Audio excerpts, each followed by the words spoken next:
Tiago 3, de 13 a 18, diz assim: quem é sábio e tem entendimento entre vocês, que o demonstre por seu bom procedimento, mediante obras praticadas com a humildade que provém da sabedoria. Contudo, se vocês abrigam no coração inveja amarga e ambição egoísta, não se gloriem nem neguem a verdade. Esse tipo de sabedoria não vem dos céus, mas é terrena, não é espiritual, mas é demoníaca. Pois onde há inveja e ambição egoísta, aí há confusão e toda espécie de males. Mas a sabedoria que vem do alto é antes de tudo pura, depois pacífica, amável, compreensiva, cheia de misericórdia e de bons frutos, imparcial e sincera. O fruto da justiça semeia-se em paz para os pacificadores. Se tem uma coisa que eu quero incentivar você a fazer, é participar todas as quintas-feiras aqui na igreja, às 20 horas, da nossa escola bíblica. Nós fazemos aqui estudo bíblico, começa às 20 horas, acaba às 9h30, e olha, as pessoas têm compartilhado o tanto que esses estudos têm clarificado a mente, têm dado uma facilidade de compreender a Bíblia. Quinta-feira agora nós teremos o estudo novamente, então aproveita, não perca. E no último estudo da escola bíblica, nós acabamos de estudar os evangelhos e nós entramos aí no livro de Atos dos Apóstolos. Atos é o livro histórico do Novo Testamento, é a espinha dorsal ali do Novo Testamento. Atos, ele conta a história da igreja desde quando ela foi formada e carrega em si o contexto de todas as cartas do Novo Testamento, tanto as cartas de Paulo quanto as cartas gerais, que são Pedro, Judas, João, e uma das cartas gerais é a carta de Tiago, o irmão de Jesus, o texto que nós lemos aqui. A igreja se formou ali em Atos, após a descida do Espírito Santo, em Atos 2, e a partir dali nós podemos entender ou ver a vida, o estilo de vida dos primeiros cristãos e tudo o que eles enfrentaram. No último estudo da escola bíblica, nós chegamos até Atos capítulo 8, e nós lemos o versículo 1, onde ali existe a chave, para a gente conseguir entender o contexto da carta de Tiago. Naquela ocasião, desencadeou-se grande perseguição contra a igreja em Jerusalém. Todos, exceto os apóstolos, foram dispersos pelas regiões da Judéia e de Samaria. A carta de Tiago, ela foi escrita ao povo de Deus nesse contexto, num contexto de dificuldade, num contexto de perseguição, num contexto de que a vida daqueles primeiros cristãos, eles tinham risco de morte, os cristãos que se iniciavam ali na igreja, por causa da perseguição liderada ali por Saulo e sua tropa de elite. Esses cristãos foram espalhados pelas regiões ali, Judéia, Samaria. Agora imagina você sendo perseguido dessa forma, tendo que sair da onde você mora, por causa da perseguição, correndo o risco de ser morto por causa da mensagem de Jesus Cristo. Com certeza isso geraria medo, insegurança, falta de paz, nos faria muitas vezes agir no automático, sem pensar. Pensa, você vivendo assim, estabelecendo-se em um outro local, convivendo com pessoas novas, pessoas que não conheciam o Evangelho, cercado por um estilo de vida sem Deus, cercado por pessoas que não conheciam a mensagem sobre Jesus. Com certeza, vivendo um tempo nesse contexto, esse estilo de vida poderia nos fazer tomar atitudes diferentes para manter nossa vida, proteger os nossos, mas nem sempre nós agiríamos de uma forma correta. Isso poderia produzir em nós sentimentos ruins, pensamentos errados. Nós poderíamos procurar fazer alianças com pessoas erradas para tentarmos nos proteger, e poderíamos falhar com Deus. Poderíamos agir de uma maneira que fosse errada aos olhos de Deus. Nós poderíamos vir a ceder às tentações, ficarmos perdidos. E foi nesse contexto da vida dos crentes que Tiago escreveu sua carta. Coisas além da perseguição estavam penetrando na vida daqueles cristãos, porque a carta, ela demonstra problemas que os cristãos enfrentavam, mas também na carta há exortações acerca de pecados que aquela comunidade, aqueles cristãos estavam praticando. Com o passar dos anos, a dificuldade fez o povo começar a se desviar de Deus. Se você perceber e olhar depois com calma a carta de Tiago, no capítulo 1, ele fala ali da provação da fé daqueles cristãos. No mesmo capítulo, ele fala que é necessário perseverar na palavra de Deus para viver. No capítulo 2, ele já indica que aquela comunidade estava cometendo o pecado de acepção de pessoas, preferindo certas pessoas em detrimento de outras. E no capítulo 3, o texto que todo mundo conhece, ali ele fala da questão da língua. Pessoas provavelmente ali estavam falando demais, ou falando mal uma das outras. E aí nós chegamos no texto que nós lemos, que para mim é o centro da carta de Tiago. É o que pode fazer o cristão lidar melhor com tudo que há antes e tudo que Tiago ainda fala depois na carta. E é muito interessante a mensagem que Deus traz para aquele povo e quer trazer para nós aqui também, hoje, nessa noite. Tiago, homem santo, espiritual, ele diz ao povo perseguido que para conseguir enfrentar tudo que eles estavam passando, para conseguir vencer o estilo de vida pecaminoso que alguns estavam vivendo, não era necessário armamento, não era necessário rebelião, não era necessário fazer um exército para enfrentar quem quer que fosse, mas Tiago diz uma coisa muito profunda. Ele diz que era necessário ter sabedoria, mas não é qualquer sabedoria, a sabedoria que vem do alto, a sabedoria que vem de Deus. Tiago era líder da igreja em Jerusalém naquela época. Por ser irmão de Jesus Cristo, ele conheceu bem a mensagem que Jesus pregou. E por ser judeu, ele também conhecia a lei. E é por isso que Tiago, logo no começo da sua carta, ele cita a sabedoria. Se algum de vocês tem falta de sabedoria, peça a Deus. Por quê? Porque ele se criou na lei.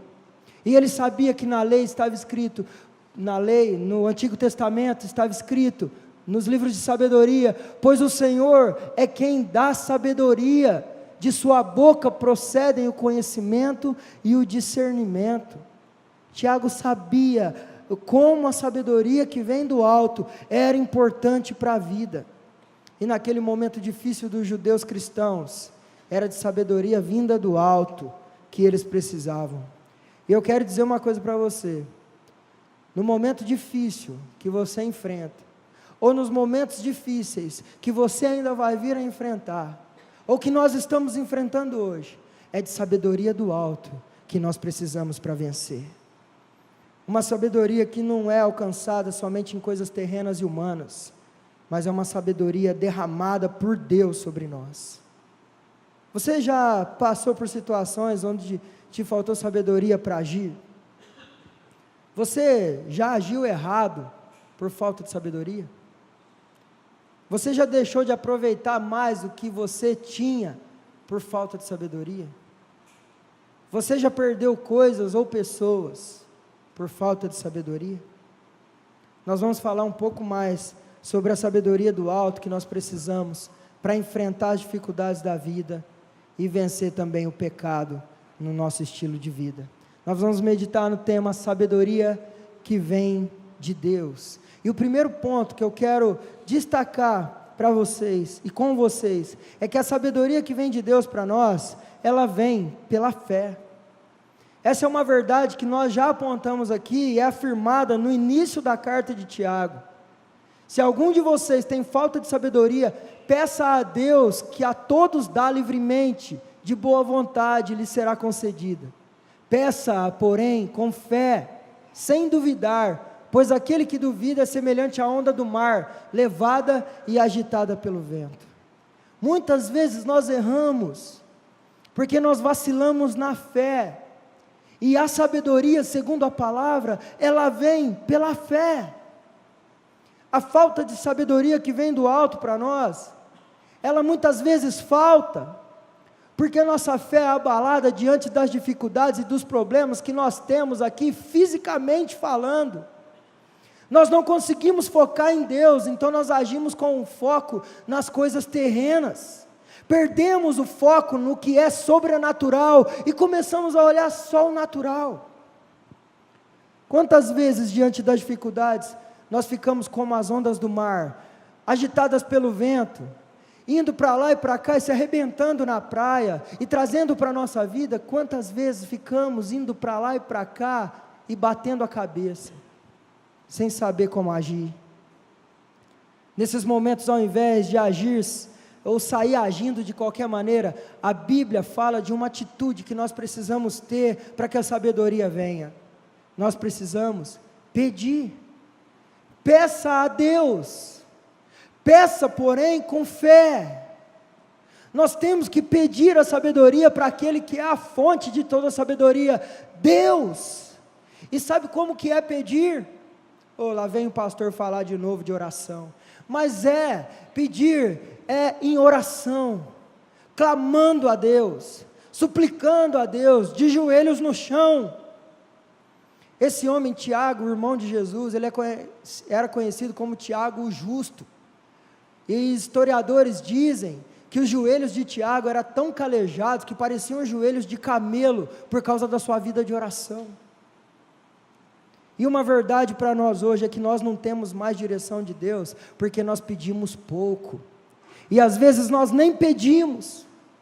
É por isso que tem tanto cristão perdido em coisas simples, porque não buscam um relacionamento com Deus em oração. E quando falta oração, falta sabedoria, e quando falta oração, existe falta de fé, há um esfriamento na fé, a nossa fé vacila, e a palavra diz que nós precisamos pedir essa sabedoria para agir, e pedir com fé, nós não podemos vacilar.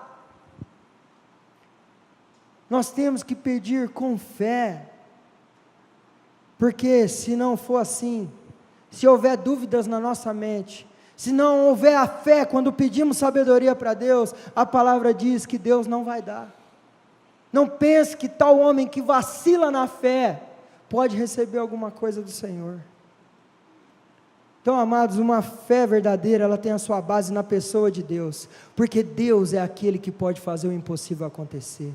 Deus é aquele que pode abrir caminhos, Deus é aquele que pode fazer as tempestades da sua vida saírem, Deus é aquele que pode retirar as pedras do seu caminho.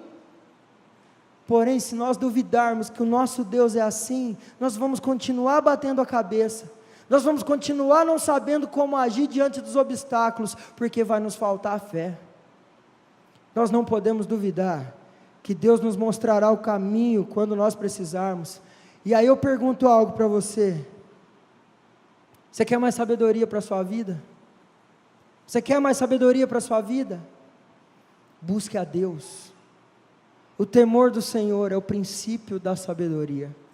Todos os que cumprem os seus preceitos revelam bom senso. Esse temor aqui não é ter medo do Senhor, mas é ter reverência, ter respeito, ter uma vida que é vivida aos pés de Jesus. É isso que traz sabedoria. Buscando a Deus, a fé cresce, aí a sabedoria vem. E Deus está pronto para derramar sabedoria transbordante sobre a sua vida, se você buscar. Mas se você buscar com fé, sem duvidar que Ele pode fazer, sem duvidar que Ele pode dar.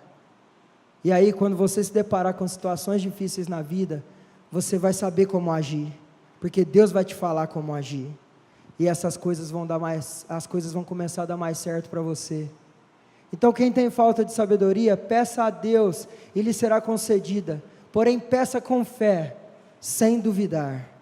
A sabedoria que vem de Deus virá sobre você, por meio da fé no Deus verdadeiro, que diz para você a pedir, e pedir a Ele sem duvidar. Essa é a palavra de Deus aqui para a sua vida hoje, amém? Mas existe algo para nós compreendermos ainda melhor, essa sabedoria que Deus pode nos dar. Nós precisamos voltar os nossos olhos para a pergunta que Tiago faz no capítulo 3, no versículo 13.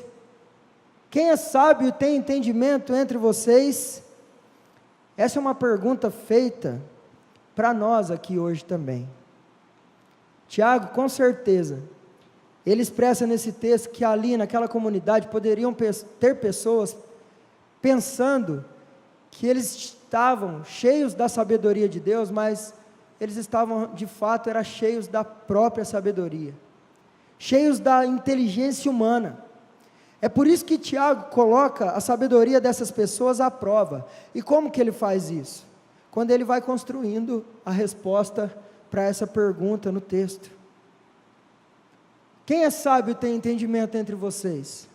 Que o demonstre por seu bom procedimento, mediante obras praticadas com humildade que provém da sabedoria.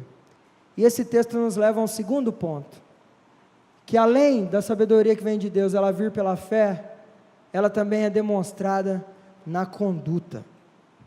Tiago tinha muito nítido na mente as tribulações que aquela igreja sofria naquela época. E como nós falamos aqui no início, a reação das pessoas diante daquelas dificuldades poderia vir a ser eles agirem de uma forma diferente no seu comportamento, uma reação diferente, errada no seu comportamento com as pessoas. Eles poderiam manchar o seu procedimento, eles poderiam começar a viver de uma forma que não mais demonstrasse Deus, viver de uma forma que começasse a dar a mau testemunho acerca da vida cristã. Tiago aqui, para falar de conduta, ele usa também a palavra obras, e aqui não significa construções, mas significa ações que constroem, ações que constroem um bem para o próximo, ações que dão bom testemunho, mesmo enfrentando momentos de dificuldade e de sofrimento. Como que você age quando você está sofrendo? Você é a mesma pessoa? Como você age quando está em dificuldade? Como que é o seu testemunho quando as coisas não vão bem? Como você reage quando você passa por humilhações, quando você passa por discussões, quando você passa por conflitos?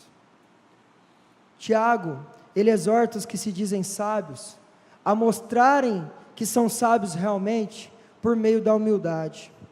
E como são essas obras praticadas com humildade? São as obras que nós fazemos para que Deus seja glorificado, seja quando temos muito ou quando temos pouco, seja quando está tudo bem conosco ou quando as coisas não estão bem, seja quando a família está bem ou quando nós estamos em conflitos, seja quando as finanças estão bem tranquilas ou quando as coisas não estão dando, seja quando o relacionamento está bem ou quando o relacionamento está por um fio. A sabedoria nesses momentos é demonstrada quando nós agimos com humildade, muitas vezes nos humilhando para que Deus seja glorificado, muitas vezes quando agimos confiando que a nossa recompensa virá do Senhor, porque a palavra diz que aquele que se humilha é que será exaltado, não aquele que se exalta, cheio de argumentos, cheio de um monte de coisa, que será exaltado. Aquele que se exalta será humilhado. Mas quando o nosso coração tem humildade, tem humilhação, Deus nos exalta. Só que quando nós erramos nesse sentido, ou quando as coisas dão errado para nós, muitas vezes nós nos tornamos murmuradores, reclamões obstinados, que demonstram mais revolta do que humildade. Nós somos tão imaturos em certos momentos de dificuldade, que nós nos tornamos murmuradores, e as nossas obras, sabe o que são? Queixas, reclamação, ranço. Quantos são capazes de ser como Jó? E olha que Jó é um livro de sabedoria. Quantos são capazes de ser como Jó, que depois que recebeu uma notícia que seus rebanhos tinham ido, as suas propriedades estavam ameaçadas, perdeu funcionários, perdeu seus próprios filhos? Quantos são como ele, que foram capazes de se prostrar e adorar o Senhor? Ao ouvir isso que nós acabamos de falar, Jó levantou-se, rasgou o manto, rapou a cabeça, então prostrou-se no chão em adoração. nossas obras devem ser obras sábias, demonstradas em humildade e mansidão. Obras de humildade, em uma outra versão, é traduzida por mansidão de sabedoria. Muitas vezes essas obras de sabedoria são demonstradas quando eu opto por me calar ao invés de discutir, quando eu prefiro louvar ao invés de murmurar, quando eu prefiro perder para ganhar uma amizade, quando eu prefiro ter menos para que o outro tenha mais. Uma conduta regada pela sabedoria que vem do alto, ela é assim. E guarda uma coisa no seu coração: você nunca será tido como bobo para Deus, porque eu sei que muitas vezes vem coisas na nossa mente, e a primeira coisa que nós pensamos é assim: mas eu vou estar sendo bobo. Para Deus você nunca será tido como bobo. O mundo aí fora pode olhar as tuas obras de humildade, sua mansidão de sabedoria e rotular você de bobo, mas Deus não vai te ver assim. Deus te vê como sábio. Deus vai olhar as tuas obras e vai falar assim: essas obras são do meu filho, da minha filha, que é sábio, que é sábia. Sua conduta será de sábio aos olhos de Deus. Isso é maravilhoso. Então guarda uma coisa no seu coração: a sabedoria que vem de Deus, ela é demonstrada em nossa conduta com humildade e mansidão, independente da situação. Olha aí, até rimou. Então vamos falar junto, porque rimou, vai ficar bonito.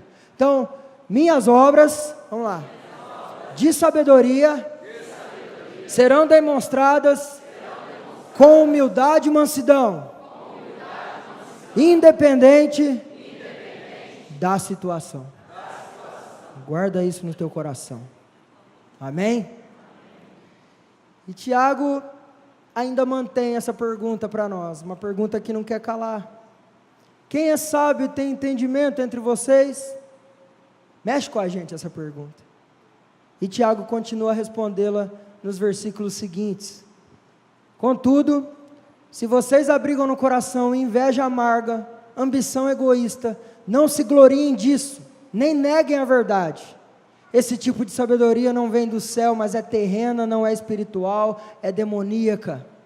Pois onde há inveja e ambição egoísta, aí há confusão e toda espécie de males. Com a leitura desse texto, nós chegamos ao terceiro ponto, que a sabedoria que vem de Deus, ela envolve o nosso coração. Observa as palavras grifadas ali: inveja amarga, ambição egoísta. Esses versos, ou esse verso 14, serve de alerta para nós, porque se nós percebermos que existe alguma dessas coisas no nosso coração, nós precisamos abandoná-las urgentemente. Na carta, Tiago coloca um critério de análise para aqueles que se achavam sábios. Tiago desafia cada um deles a analisarem o seu próprio coração, olharem para si mesmos.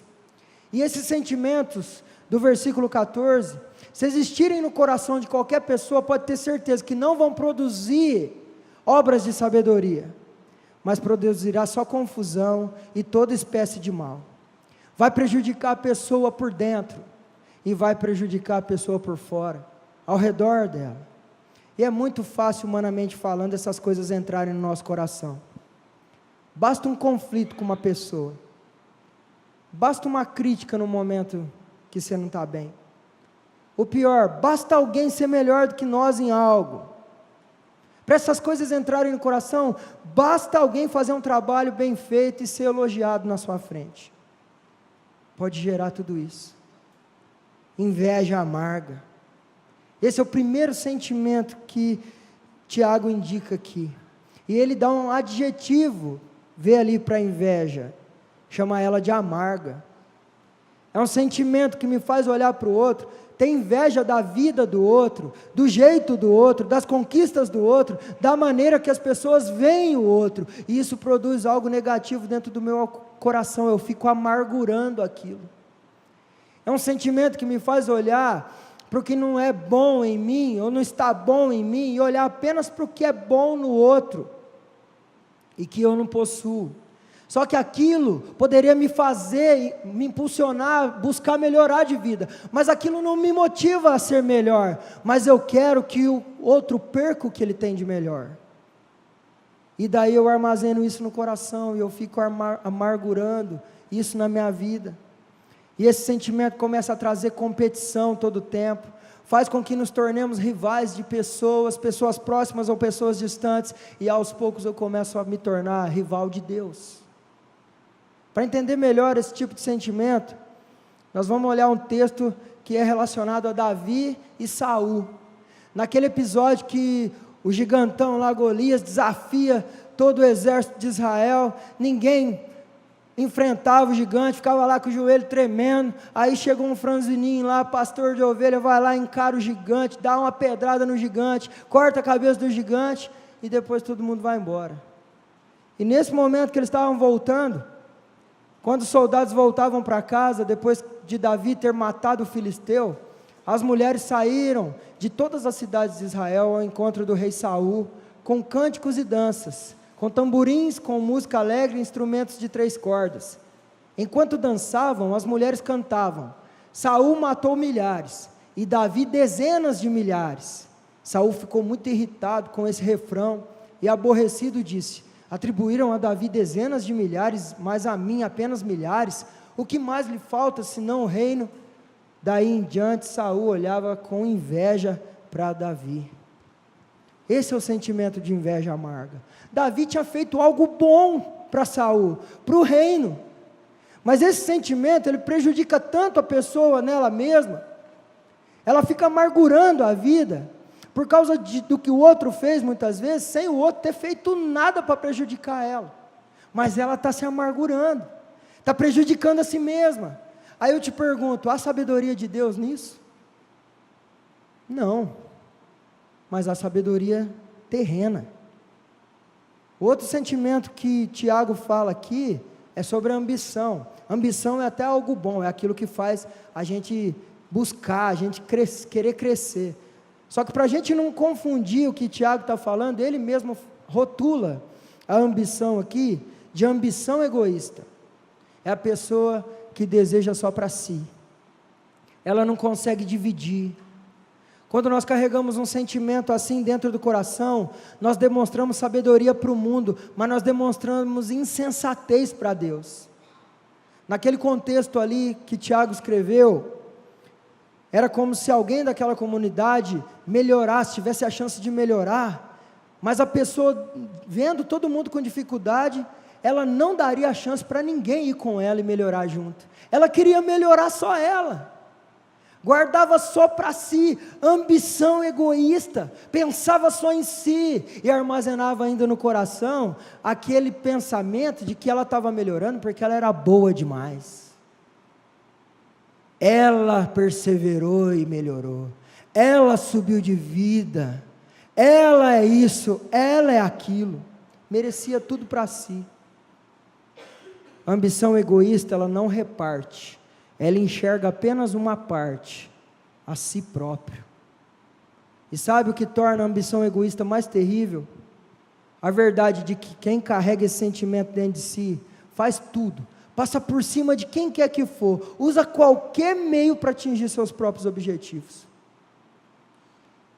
Sabe, meus amados, historiadores, eles falam que a carta de Tiago foi escrita 20 a 30 anos depois que Jesus subiu aos céus, ressuscitou e subiu aos céus.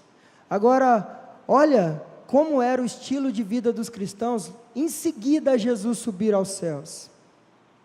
Todos os que criam mantinham-se unidos e tinham tudo em comum, vendendo suas propriedades e bens, distribuíam a cada um conforme a sua necessidade. Ninguém considerava unicamente sua coisa alguma que possuísse, mas compartilhavam tudo o que tinham. Essa era uma vida demonstrada com a sabedoria que vem de Deus. Mas bastou 20 anos, 20 e poucos anos, para a igreja se desviar da verdade e começar a viver um estilo de vida totalmente errado perante o Senhor.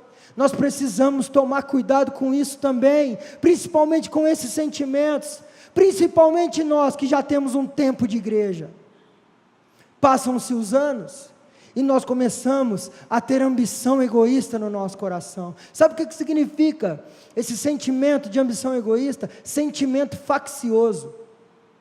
eu começo a formar um partido, e eu me aproximo apenas de quem pode trazer algo benéfico para mim.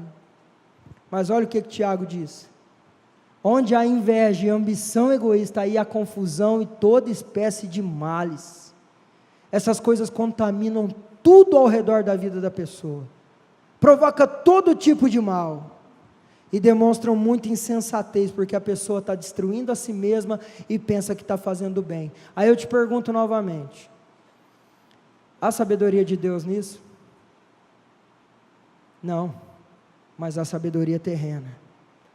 E a sabedoria terrena, segundo Tiago, ela é demoníaca. Demoníaca. Queridos, esse é um rótulo preocupante, quando a gente carrega alguma coisa desse tipo no coração. O ser humano, se a gente pensar em Tiago, no contexto da carta, o ser humano mesmo sofrendo, passando perseguição, ele ainda era capaz de carregar esse tipo de sentimento no coração. Aquela comunidade, ela não era benquista pelos romanos, que era a sociedade na época, porque não andavam segundo os costumes romanos. Também não eram judeus, mas não eram aceitos mais pelos judeus, porque para os judeus, eles tinham abandonado a lei.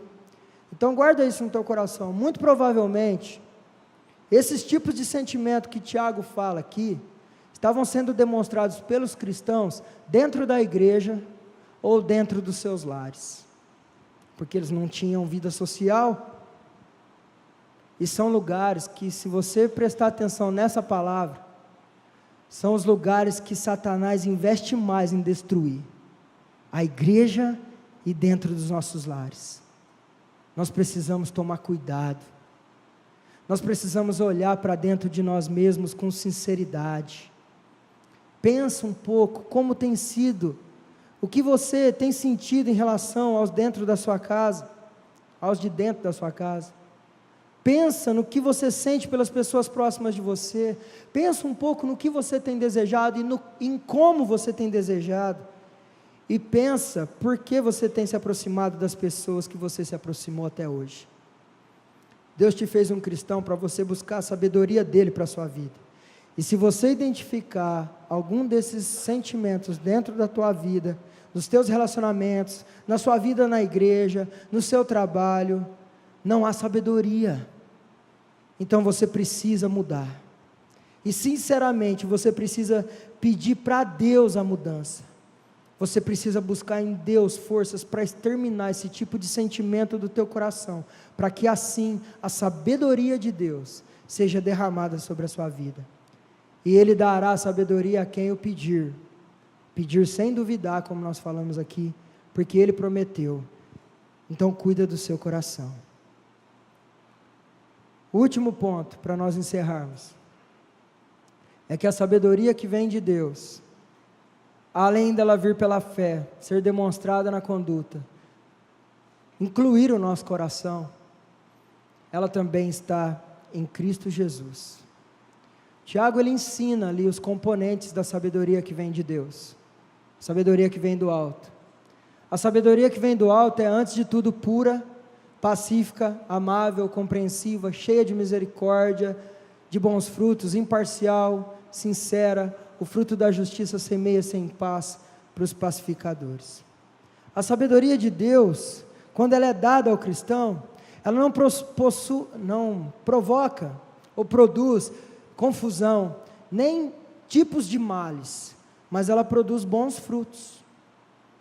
A sabedoria que vem do alto, ela é pura, ela é sem mácula, ela produz em mim um caráter reto, sem corrupção. Meu caráter não é mais corrompido. Essa sabedoria, ela é pacífica. Quando Deus abençoa a pessoa com sabedoria do alto, ela se torna uma pessoa que reconcilia, ao invés dela separar, dividir, criar contenda. E eu também não ajo mais no desespero, eu respiro fundo, eu sou pacífico.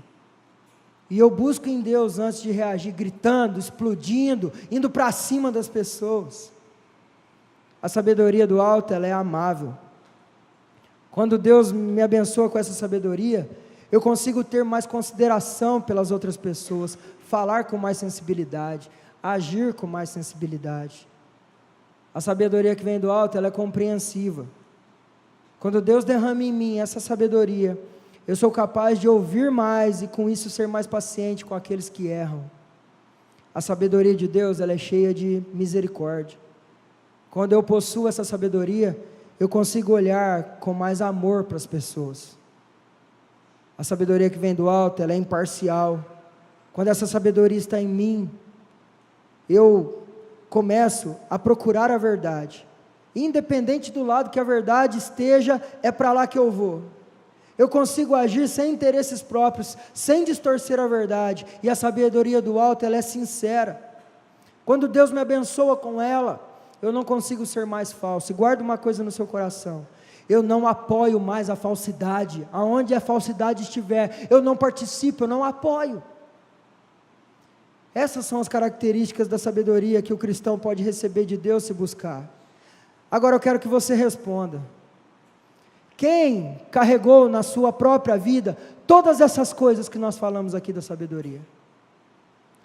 Quem carregou na vida dele todas essas coisas da sabedoria? Quem, gente? Jesus. Jesus é a sabedoria de Deus para nós. Se nós quisermos ser mais sábios na nossa vida, em todas as áreas da nossa vida, nós precisamos ser mais parecidos com Jesus a cada dia. Essa é a chave para nós termos a sabedoria do alto. Nós precisamos ser mais parecidos com aquele que perseverou na oração aqui na terra, mais parecidos com aquele que disse: aprendam de mim, pois sou manso e humilde de coração. Mais parecidos com aquele que ensinou: bem-aventurados os puros de coração, pois verão a Deus. Mais parecidos com aquele que foi humilde e passou a maior humilhação de todas para nos salvar. Mais parecido com aquele que jamais teve inveja de alguma pessoa, mas sendo rico, se fez pobre. Mais parecido com aquele que a sua única ambição foi salvar a vida de todas, entregando a sua própria vida para ser pregada numa cruz. Mais parecido com aquele que foi puro, pacificador, amável, compreensivo, cheio de misericórdia. Mais parecido com aquele que semeou justiça por meio da paz, porque reconciliou Deus com os homens. É em Cristo que nós poderemos ser mais sábios em todas as situações da nossa vida. E eu posso ser mais parecido com Jesus quando eu começar a praticar mais na minha vida o que Ele demonstrou aqui. Não é seguindo homem algum, mas seguindo a Jesus na palavra. Quando eu começar a prestar mais atenção no que Ele ensinou sobre a vida dEle, na palavra dEle, porque Cristo é a sabedoria que vem do alto, a sabedoria que está na essência do cristianismo, ou seja, Cristo na vida. Não há segredo. Você quer sabedoria para a sua vida? Seja mais parecido com Cristo, busque mais a Cristo, sirva mais a Cristo, faça tudo por Cristo, tudo, que nunca mais vai te faltar sabedoria para você agir. Você quer sabedoria de Deus para a sua vida? Seja mais parecido com Jesus. Cristo é a sabedoria para toda a nossa existência e para todas as áreas da nossa vida. Casamento, olha as áreas da nossa vida: casamento, educação de filhos, vida em comunidade, área profissional. Ele é a sabedoria para todas as áreas, porque é Ele que vai dar a cada um mais fé para pedir sabedoria quando precisar. É Ele que dará a cada um a conduta correta, porque Ele foi o maior exemplo disso. Homem que viveu humilde, manso. Cristo é que dará sabedoria para cada um de nós cuidarmos do nosso coração e nos livrarmos da inveja amarga, da ambição egoísta. É Cristo que nos ajudará a sermos mais parecidos com Ele, porque Cristo é a sabedoria divina que vem do alto para a vida do cristão. A minha última pergunta para você: quem é sábio e tem entendimento entre nós? Quem é sábio e tem entendimento entre nós? Realmente aqueles que buscarem ser mais parecidos com Jesus, É isso que você tem que guardar no seu coração. Que Deus te abençoe muito e permita que você leve essa palavra para a sua vida, em nome de Jesus. Participe dos nossos cultos na Avenida Sacadura Cabral, 1354, entre as ruas 32 e 34, no bairro Aeroporto. Nosso telefone 17 3323 4766. Acesse www.segundaipb.com.br. Deus abençoe.